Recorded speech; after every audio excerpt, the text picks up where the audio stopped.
All right, we don't like to admit it, but guess what, people?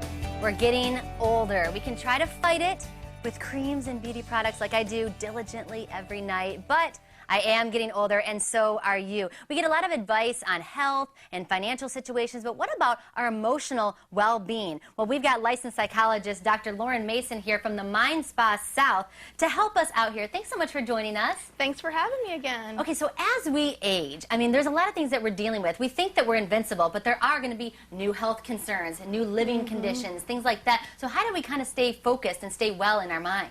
The best thing we can do is to not to underestimate the impact that change has on our emotional health. Right. Because, like you mentioned, we lose loved ones. Sometimes we have to move in with our children. Sometimes we have to move to long-term care facilities. And we underestimate exactly how that's impacting how we look at the world. That's right. We've lived our lives, we've done it well, but then you think, I got this, but it is stressful. Yeah, extremely so. So why is it important at those points to pay attention to our emotional health? Because as we age, we're more susceptible to physical problems like heart disease, diabetes, and such. And people who are in good mental health, who aren't suffering from anxiety or depression, or at least who are managing it, they have better treatment outcomes. Yes. But if you let your mental health slack, and I like to call it mental fitness, because you don't have to be ready to jump off a bridge to kind of be in a bad place. Right. But if you're not taking care of things, the maintenance, exactly. You don't take your medicine like you should, or you don't keep up a good exercise regimen, and all those things can impact your physical health. And even a positive attitude can really affect how your treatments and how you live your life. Most definitely. I love that idea. All right, when you talk about immediate family members, you say communication is key. So if we are feeling stressed, should we be talking to everybody? Should we be talking to you? To family members, to me, all the above, exactly. Because people tend to have a lot of pride by nature, you know, and you don't want to be a burden on someone, so you say, I'm not going to let them know that this is bugging me, or that I'm really angry that I can't read as well as I used to because my cataracts are bothering me, or I can't move around my house. I don't want to ask someone to come over and do stuff for me.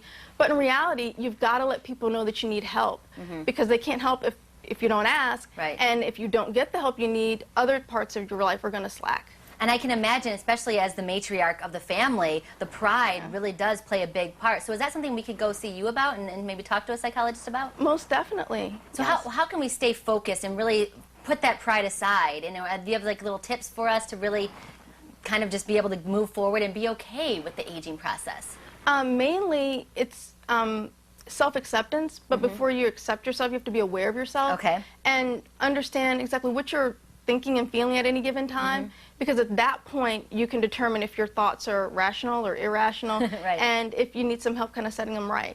Right, and I can imagine, don't isolate yourself, still get out there in your social circles, go out with your girlfriends, your grandkids, stay involved.